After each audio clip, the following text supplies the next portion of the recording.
Hi Leo, welcome pa sa ating channel. Ito ang inyong daily kabay tarot reading for February 13, 2025. Please be reminded kung nakaresonate kayo, comment down. Kung hindi kayo nakaresonate, ibigay niyo po sa iba pa sa channel reading po ito.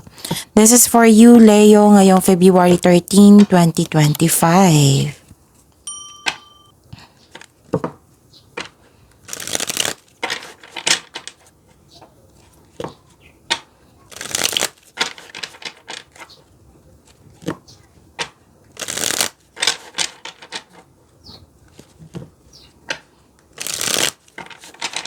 Para po ito sa inyo Leo ngayong February 13, 2025. Maraming salamat po sa inyong patuloy na suporta at maraming salamat din po sa mga hindi nag-skip ng ads. Gamitin ang reading na ito bilang gabay lamang sa mga hindi pa nag-subscribe. Subscribe na po kayo at click bell notification para malaman nyo na may bago tayong video.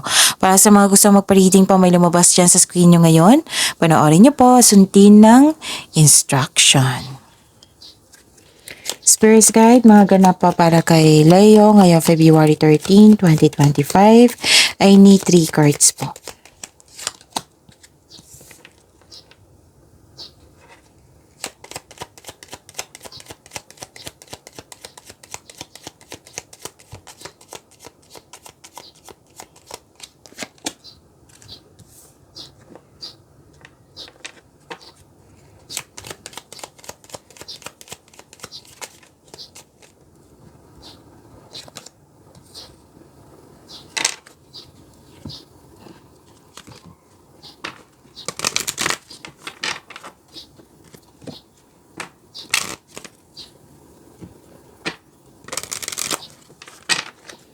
Spirit's Guide, mga mensahe pa para kay Leo ngayong February 13, 2025.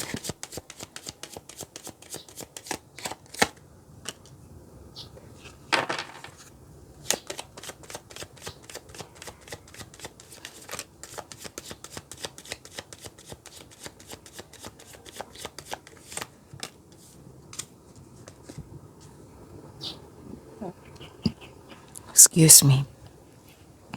Okay, Leo. Ngayong February 13, 2025. Wow, this is harvest time. May offer din. May offer, may proposal. Harvest time, pwedeng literal na harvest, pwedeng sweldo nyo ngayon, pwedeng binayaran kayo sa binigay nyo serbisyo, pwedeng naging fast moving yung produkto, pwedeng literal na harvest, may proposal din. May proposal po. Pwede nagkasundo kayo sa isang tao, nagkaroon ng, may nakita akong signing of contract dito. Or, nagkasundo kayo. Usapan yan ha. Ito yung usapan natin na presyo, ganun. May promises dito. May commitment agreement. Okay? So, may concern kayo sa loss of connection sa isang tao. Pwede naalala nyo to or mangyayari pa lang. Nakita ko rin dito na nagkaroon po ng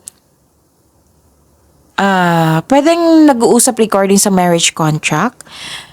Pwedeng kakapasok lang ng relasyon or yung nagkaayos na kayo. Pwedeng proposal ito, engagement, kasal or ikakasal.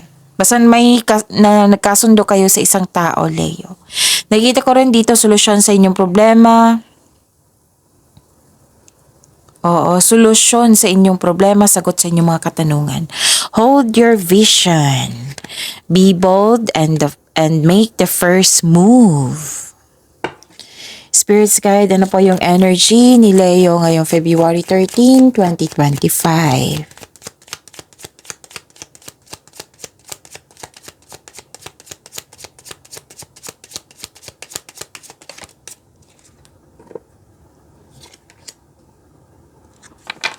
And the clarification of this card po.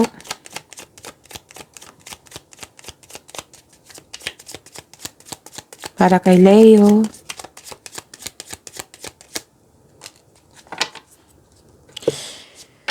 Kung may nakita kayo or may narinig kayong repeating message, meaning to say, pinupush ng cards yan kasi ang ilan sa inyo hindi pa binigyan ng atensyon. Na kung maaari din po, bigyan nyo po ng solusyon at aksyon. Remember, Leo, at the end of the day, alam mo na ikaw lang taong may kakayahan at responsable na gumawa ng sarili mong katotohanan at kinabukasan. So, ano yung energy ni Leo? Nakita ko dito na nagkaroon po ng concern sa hindi marunong magbigay halaga.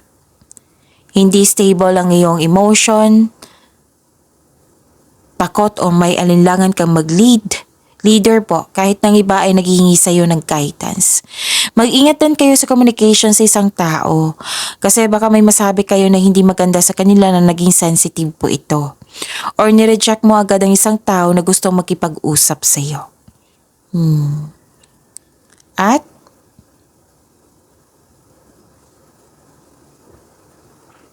this card tells you na takot. Okay, may nararamdaman kayong takot na takot kayo mag-isa, or hindi mo pa kilala yung sarili mo. So the advice is, it's time to reach out for support and connection. Gamitin nyo yung intuition nyo. Okay, to guide you towards the meaning that resonates. Naghahanap ka ng sagot sa inyong mga katanungan dito eh. Nang saba sa inyong oracle dito, di ba? May sagot dito. May sagot sa inyong mga katanungan, may solusyon sa inyong problema. Naghahanap ka dito. So, don't worry kasi usually, ito yung sabi ng card dito na nasa iyo na yung sagot sa inyong mga katanungan. Makakagawa ka rin ng solusyon. Kasi lumabas siya dito. Spirit guide. Career and money po ni Leo ngayong February 13, 2025. Chinek ko talaga yung date. Leo. And the clarification of this card po.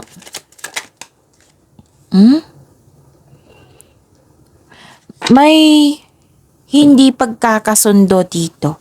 Pero nagiging okay naman kayo. Yung willing kang mag-move forward.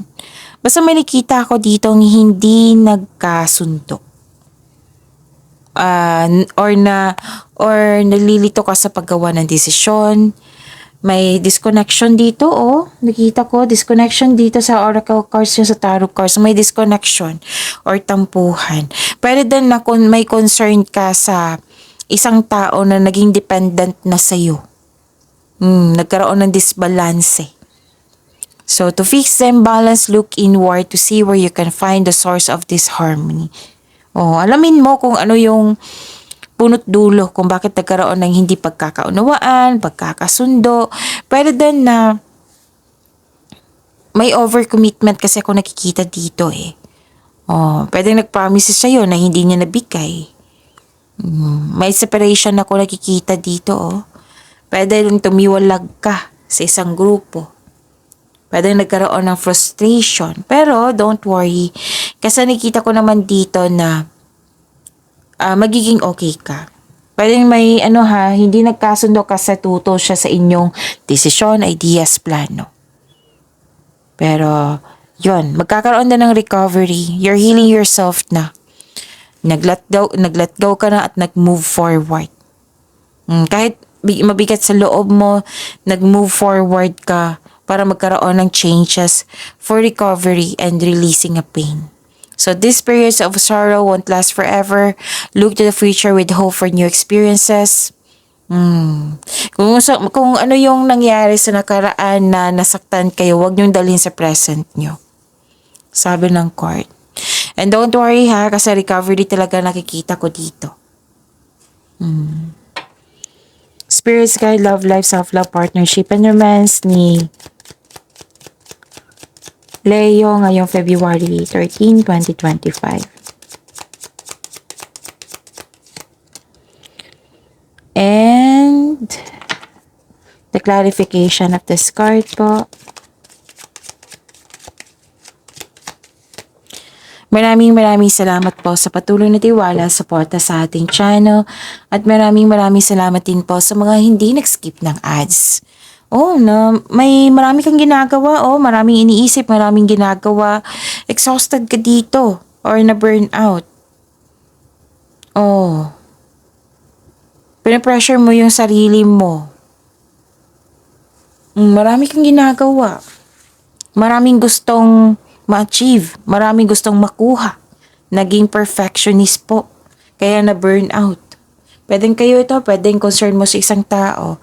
At huwag kayong maniwala agad sa chismis ha, kasi may ganap dito na intriga. At mag-ingat kayo sa manlolokong tao, kasi andito po siya. May nakita talaga kung hindi pagkakasundo ng dalawang tao dito or hindi nagkaroon ng balanse. Lalo na sa kaperahan ha, so check your money now. Baka nagasta yung ipon nyo, so check your money. Pag-usapan nyo. Pag-imanin niyo po yung blessings na binigay sa inyo, Leo. See you tomorrow. Please like, subscribe, and click the button for notification para updated po kayo sa daily tarot reading natin. Maraming salamat po.